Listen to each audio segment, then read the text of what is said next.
Huge crowds gathered in Mexico on Sunday to condemn government moves to shrink the electoral authority as a threat to democracy, in what appeared to be the largest protest so far against President Andrés Manuel Lopez's administration.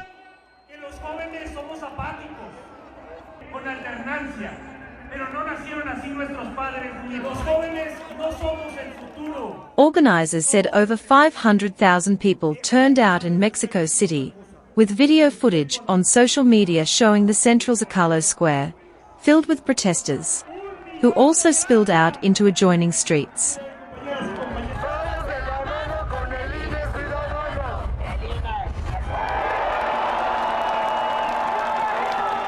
Mexico's Congress on Wednesday approved a major overhaul of the National Electoral Institute, an independent body, which Lopez Obrador has attacked as corrupt and inefficient.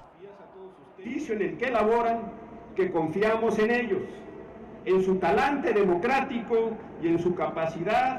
69-year-old president denies his changes will weaken Mexican democracy. Critics have vowed to take the legislation, which slashes the INE's budget and staff, as well as paring back its responsibilities, to the Supreme Court.